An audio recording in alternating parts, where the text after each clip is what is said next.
오늘 함께 읽은 본문 말씀을 가지고 주와 같이 길 가는 것 즐거운 일 아닌가라는 제목으로 하나님 말씀 나누겠습니다. 맛에는요 세 가지가 있다고 합니다. 맛에는 세 가지가 있대요. 첫째는 물리적인 맛인데요, 음식의 재료가 가진 고유한 맛. 음식의 재료가 가진 고유한 맛, 그것은 이제 물리적인 맛이라고 하고요.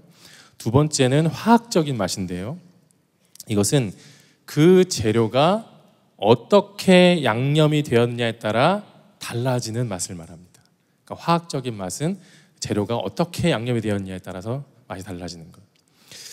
마지막 세 번째는요, 사회적인 맛이라고 합니다. 사회적인 맛.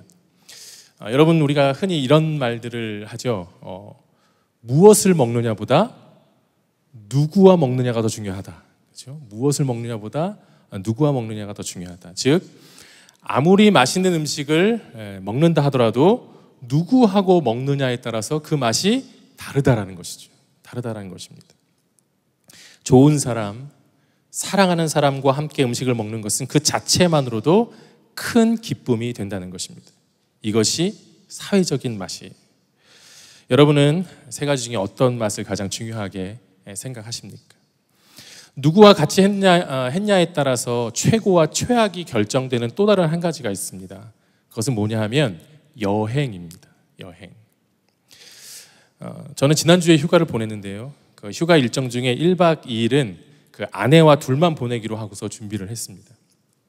그래서 인터넷 그 사이트에 들어가서, 포털 사이트에 들어가서 뭐 아내와 1박 2일 여행지 추천 뭐 이렇게 찾아보기도 하고, 또 반대로 남편과 1박 2일 뭐 여행지 추천이라고 찾아보기도 했는데요, 어느 한 인터넷 카페에 남편과 1박 2일 여행을 가려고 하는데 장소 좀 추천해 주세요라는 글이 이렇게 있는 거예요. 그래서 제가 클릭해서 들어갔거든요. 근데 그 댓글이 매우 충격이었습니다. 왜냐하면 거기 뭐라고 써 있냐면, 남편과 그런 걸 왜 하나요? 라고 써 있어요. 남편과 그런 걸 왜 하나요? 순간 아내에게 여행을 가자고 한 것이 큰 실수였나라는 생각이 들기도 했습니다. 어찌됐든 어디로 가느냐 혹은 무엇을 하느냐보다 누구와 함께 하느냐에 따라 그 여행이 힐링이 될 수도 있고요, 반대로 킬링이 될 수도 있다는 것, 우리는 잘 알고 있죠. 그러니까 누구냐 함께 하는 것이 너무나 중요한 핵심이라는 것이죠. 이렇듯 우리 인생에는요, 누구와 함께 하느냐에 따라서 희비가 갈리는 일들이 참 많죠. 누구와 함께 하느냐에 따라서 삶의 질이 달라지기도 하고요, 때로는 그것으로 말미암은 결과가 우리 인생에 큰 영향을 주기도 합니다. 그만큼 누군가와 함께 한다는 것은 너무나 중요한 일이 아닐 수 없는데, 우리는 누군가와 함께 하는 것을 가리켜서 동행이라고 얘기하죠. 동행이라고 얘기합니다. 사랑하는 여러분, 이렇듯 인생에서 중요한 동행, 여러분은 누구와 동행하기를 원하십니까? 오늘 함께 읽은 본문에 보면요, 바울은 자신의 인생이 누구와 동행하는지 분명하게 고백하고 있어요. 자신이 누구와 동행하고 있는지. 우리 21절 앞부분의 말씀을 같이 한번 읽어보겠습니다. 21절 앞부분입니다. 같이 읽겠습니다. 시작. 이는 내게 사는 것이 그리스도니. 바울은 자신이 예수님과 동행하는 삶을 살고 있다고 자신 있게 고백하고 있는 것이죠. 그러면서 그 고백을 토대로 예수님과 동행하는 삶이 어떤 삶인지를 우리에게 말씀해주고 있어요. 설명해주고 있습니다. 자, 그렇다면 예수님과 동행하는 삶은 과연 어떠한 삶일까요? 예수님과 동행하는 삶은 과연 어떠한 삶일까? 우리 두 가지만 은혜를 나누기 원하는데요. 첫째는 나를 통해 예수님이 존귀해지는 삶입니다. 저를 따라하겠습니다. 나를 통해 예수님이 존귀해지는 삶이다. 나를 통해, 여러분을 통해, 우리를 통해 예수님이 존귀해지는 삶, 그것이 바로 예수님과 동행하는 사람의 삶이라는 것입니다. 우리 20절 말씀을 다 같이 읽어보겠습니다. 20절 말씀입니다. 읽겠습니다. 시작. 나의 간절한 기대와 소망을 따라 아무 일에든지 부끄러워하지 아니하고 지금도 전과 같이 온전히 담대하여 살든지 죽든지 내 몸에서 그리스도가 존귀하게 되게 하려 하나님. 아멘. 잘 아시는 것처럼 바울은 다메섹 도상에서 예수님을 만났죠. 그 만남은 바울에게 있어서 그 인생이 압도당할 만큼 정말 인생의 터닝 포인트가 되는 만남이었습니다.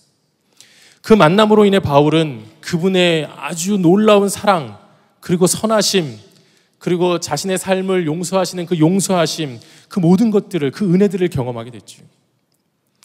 그래서 자신의 삶의 이유와 목적이 완전히 변화가 되었습니다. 어떻게 해요? 오늘 본문의 말씀처럼 나를 통해 오직 예수 그리스도가 존귀하게 되는 것이다 라고 지금 고백하고 있는 것이죠. 여기서 존귀하게 되다라는 헬라어 단어는 메가룬데 세타이라는 단어인데요, 위대하게 되다 또는 증가되다라는 뜻을 가지고 있습니다. 그래서 직역하면요, 그리스도가 위대하게 되다, 그리스도가 증가되다, 이런 의미인 거예요. 근데 이제 이 말만 보면 좀 이해가 좀 안 될 수 있기 때문에 바울은, 다시 설명을 드리면, 바울은 이 단어를 통해서 두 가지의 의도를 동시에 말하고자 했는데, 그것을 정리해서 얘기하면 뭐냐면, 위대하신 그리스도를 아는 사람이 더 증가되기를 원한다라는 것이에요. 메가룬데 세타이라는 그 단어, 그 하나의 단어를 통해서 두 가지의 의도를 동시에 설명하고자 했는데, 예수 그리스도는 위대하시다, 그리고 그 위대하신 예수 그리스도를 아는 사람이 더 뭐 하기를 원한다? 증가되기를 원한다, 더 많아지기를 원한다 라는 것을 지금 바울이 말하고 싶은 것입니다. 그것이 곧 나를 통해 뭐가 되는 거예요? 그리스도가 존귀하게 되는 것이다. 존귀하게 되는 것이다. 그의 삶의 목적이 무엇인지를 분명하게 말을 해주고 있는 것이죠. 그렇습니다. 바울은 정말 복음 전파에 생명을 건 사람이었습니다. 바울의 그 간절함, 그 복음 전파, 그 그리스도가 존귀하게 되는 것에 대한 그의 간절한 마음은 그 20절 전반부에 기록된 말씀을 살펴보면 우리는 알 수 있어요. 20절 말씀 앞에 이렇게 시작하죠. 나의 간절한 기대와 소망을 따라. 나의 간절한 기대와 소망을 따라. 사랑하는 여러분, 바울이 무엇을 간절히 기대했고 무엇을 간절히 소망했을까? 바울이 나의 간절한 기대와 소망을 따라서 그 기대와 소망 무엇이었을까? 그것은요, 우리가 이 20절에 앞선 우리 12절하고 18절 말씀만 보면요, 우리가 그 바울의 마음을 알 수 있는데요, 12절 말씀 같이 한번 보죠. 12절 말씀입니다. 같이 읽겠습니다. 시작. 형제들아, 내가 당한 일이 도리어 복음 전파의 진전이 될 줄을 너희가 알기를 원하노라. 이어서 18절 말씀입니다. 이어서 18절 말씀 또 읽겠습니다. 시작. 그러면 무엇이냐? 거칠애로 하나 참으로 하나 무슨 방도로 하든지 전파되는 것은 그리스도니 이로써 나는 기뻐하고 또한 기뻐하리라. 아멘. 자기가 감옥에 갇히게 되고 판결을 받게 된 것조차도 복음 전파를 위한 것이었음을, 따라서 어떠한 형태로든 그리스도만 전파되면 그것이 곧 자신에게는 기쁨이 된다고 바울이 말하고 있는 거예요.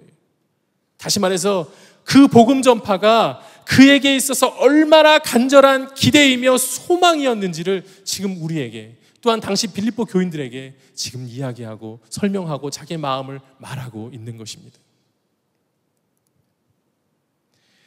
이어서 20절 중반부에 보면 이렇게 또한 기록하고 있죠. 이번엔 제가 읽어드릴게요. 20절 중반부 말씀에 보면 이렇게 기록합니다. 아무 일에든지 부끄러워하지 아니하고 지금도 전과 같이 온전히 담대하게. 아무 일에든지 부끄러워하지 아니하고 지금도 전과 같이 온전히 담대하게. 여기서 부끄러워하다라는 헬라어 단어는 아이스 퀸데소마이라는 단어인데요, 이 뜻은요, 수치, 불명예라는 뜻입니다. 수치, 불명예라는 뜻이에요. 즉 지금 바울이 복음을 전하다 감옥에 갇히게 되는 수치와 불명예를 당하게 되었다는 것입니다. 하지만 바울은 감옥에 갇히는 수치나 불명예가 단 하나도 뭐하지 않다? 부끄럽지 않다라고 고백하는 거예요. 그 이유는 자신이 예수 믿는다는 사실이 부끄럽지 않았기 때문이고, 더 나아가서 믿는 자로서 복음 전하는 것이 결코 부끄럽지 않았기 때문이었다는 것입니다. 오히려 그는 더 나아가서 그럼에도 불구하고 앞으로도 계속해서 어떻게 하게 해요? 더욱 더욱 담대하게 복음을 외칠 것이라고 지금 말하고 있는 것입니다. 이는 바울에게서 복음 전파, 다시 말해 그리스도가 존귀하게 되는 것이 얼마나 자신의 인생 가운데 중요한 것임을, 그것이 곧 자신의 삶의 목적이자 이유임을 분명하게 말하고 있는 것이죠. 자, 여러분, 정리하는 의미에서 방금 제가 말씀드렸던 20절 말씀을 유진 피터스 목사님이 쓰신 메시지 성경으로 같이 한번 읽어보겠습니다. 그러면 더 명확하고 쉽게 바울이 말하는 그리스도가 존귀하게 된다는 고백이 이해가 될 겁니다. 같이 읽겠습니다. 시작. 그리스도께서 내 안에서 그리고 나를 통해 하시려는 모든 일이 이루어질 것입니다. 나는 내가 하던 일을 계속할 것입니다. 나는 부끄러울 것이 하나도 없습니다. 살든지 죽든지 감옥에 갇혀 있는 나에게 일어나는 모든 일이 그리스도를 더욱 정확하게 알리는 데 도움이 됩니다. 아멘. 그렇습니다, 사랑하는 여러분. 예수님과 동행하는 삶은 우리를 통해 마땅히 그리스도가 존귀하게 되도록, 다시 말해 복음을 전파하고 그 사랑을 전하여서 믿지 않는 영혼들이 주님께 돌아오게 하는 축복의 통로가 되어야 한다는 것입니다. 우리는 올 여름에도 변함없이 한 손에는 복음을 들고 한 손에는 사랑을 들고 주님께서 맡겨주신 영혼들을 향해 나아갔습니다. 확인해 보니까요, 해외 선교 20개국 58개 팀 750여 명이 나가셨고요, 국내 선교는 43개 지역의 73개 교회 약 4,000명의 성도님들이 그리스도를 존귀하게 하기 위해 시간과 물질과 에너지를 헌신하셨습니다. 이는 교회의 어려운 상황 가운데서도 모든 성도님들이 오직 주님을 붙들고 주님을 존귀하게 하기 위해 헌신한 놀라운 지구촌 공동체의 영적인 에너지인 줄로 믿습니다. 또한 주님께서 우리 교회 가운데 주신 민족 치유 세상 변화의 비전이 여전히 우리 교회를 통해 실현되고 있는 줄로 믿습니다. 할렐루야. 예수님을 존귀하게 하는 복음 전파의 놀라운 일에 우리 지구촌 교회를 사용해 주신 주님께 우리 감사와 영광의 박수 올려드리겠습니다.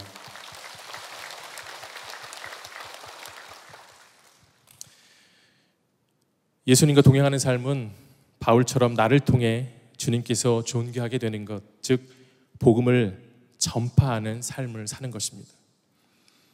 그런 의미에서 한 가지 부탁드리고 싶은 게 있는데요, 제58기 전도 폭발훈련일 모집한다고 합니다. 이는 나를 통해서 그리스도를 존귀하게 만드는 놀라운 결단의 계기가 됩니다. 놀라운 결단의 계기가 됩니다. 주저하지 마시고 신청하셔서 잘 훈련받으시고 나의 삶을 통해 날마다 그리스도가 존귀하게 되는 그 놀라운 일들을 이루시는 여러분 되시기를 주 이름으로 축원합니다. 더 나아가서 지구촌교회 모든 성도들이 복음 전파를 통해서 그리스도를 존귀하게 하는, 주님과 동행하는 삶 사시는 여러분 되시기를 다시 한번 예수님의 이름으로 간절히 축원합니다. 우리 옆에 계신 분들에게 이렇게 축복하겠습니다. 올여름 당신을 통해 주님이 존귀해지셨습니다. 이렇게 축복하겠습니다. 시작. 올여름 당신을 통해 주님이 존귀해지셨습니다. 아멘. 예수님과 동행하는 삶은 어떤 삶일까? 그 두 번째는요, 죽음도 두려워하지 않는 삶입니다. 죽음도 두려워하지 않는 삶. 저를 따르겠습니다. 죽음도 두려워하지 않는 삶이다. 죽음도 두려워하지 않는 삶입니다. 우리 21절 말씀을 다 같이 읽어보겠습니다. 21절입니다. 읽겠습니다. 시작. 이는 내게 사는 것이 그리스도니 죽는 것도 유익함이라. 방금 함께 읽은 말씀에서 바울은 죽음도 곧 무엇이라고 고백했어요? 유익이라고 고백했죠. 죽는 것도 유익하다. 본문에 죽는 것도라는 헬라어 단어는 아포다넨이란 단어인데요, 이 단어는 그냥 모든 사람들에게 정해져 있는 육신의 죽음을 의미하는 거예요. 그러니까 우리가 흔히 나는 죽고 예수만 산다라고 했을 때 그냥 겸손하게 나는 지워지고 내 안에서 예수님을 나타낸다, 어떤 그런 죽음이 아니라 여기서 말하는 그 바울이 말하는 죽는 것, 이것은 육신의 죽음, 누구에게나 정해져 있는 육신의 죽음을 얘기하는 거예요. 그러니까 지금 바울이 뭘 얘기하는 거예요? 나의 육신의 죽음조차도 나에게는 무엇이다? 유익이다 라고 얘기하는 것이죠. 바울은 무조건 살기를 원한 것도 아닙니다. 반대로 무조건 죽기를 원한 것도 아니죠. 그리스도가 존귀하게 될 수만 있다면 자신이 살고 죽는 문제는 그리 중요하지 않다라는 것을 지금 고백하고 있는 것이에요. 다시 말해서 자신이 지금 판결을 기다리고 있다고 했잖아요. 감옥에서. 자신이 여기서 살아서 나가게 되면 다시 복음을 전할 수 있기 때문에 유익이고, 만약 여기서 죽는다고 해도 법정에서 마지막 변론을 통해 수많은 사람들 앞에서 마지막까지 복음을 전할 수 있음에 이 또한 유익이다라는 것을 지금 바울이 고백하고 있는 거예요. 너무나 위대한 고백이 아닐 수 없죠. 그런데 저는 여기서 조금 다른 관점으로 죽음을 대하는 바울의 자세를 좀 주목해 봤으면 좋겠습니다. 좀 다른 관점으로요. 죽음을 대하는 바울의 자세를 주목해 보고 싶습니다. 왜냐하면 이는 크리스천이 가져야 할 죽음에 대한 분명한 성경적 가치관을 보여주기 때문입니다. 바울은 죽는 것도 유익하다는 자신의 고백이 단순히 여러 가지 육체의 고통이나 삶의 무거운 짐들이 많았기 때문에 그것을 벗어날 수 있어서 좋다, 그것을 벗어날 수 있어서 유익이다 라고 말하는 것이 아닙니다. 그의 고백이 거기에 머물러 있지 않다라는 것입니다. 그의 고백에는 이 땅에서 예수님과 동행했던 관계가 죽음으로 인해서 파괴되고 끝나는 것이 아니라 오히려 내게 사는 것이 그리스도니라는 말씀 그대로 내가 이 육체의 장막을 벗어나는 그 순간 더 깊고 더 가까운 영원한 연합, 주님과의 하나됨이라는 놀라운 사실이 기다리고 있기 때문에 죽음조차도 유익이 된다는 것을 또한 고백하고 있다라는 것이죠. 그렇습니다. 예수님과 동행하는 삶은 더 이상 죽음의 문제 앞에 두려워하거나 무서워하는 그런 삶이 아니라는 거예요. 또한 세상에 미련을 버리지 못하고 어떻게 하면 조금이라도 더 살 수 있을까를 고민하는 삶이 아니라는 것입니다. 비록 죽음이라는 것이 우리의 정서적으로는 매우 슬픈 일이지만 그럼에도 불구하고 영적으로는 예수님과의 동행을 넘어서서 예수님과 영원한 연합이 기다리고 있다는 것을 믿고 소망하기에 죽음조차도 두려워하지 않고 이 땅을 살아간다라고 고백하고 있는 것입니다.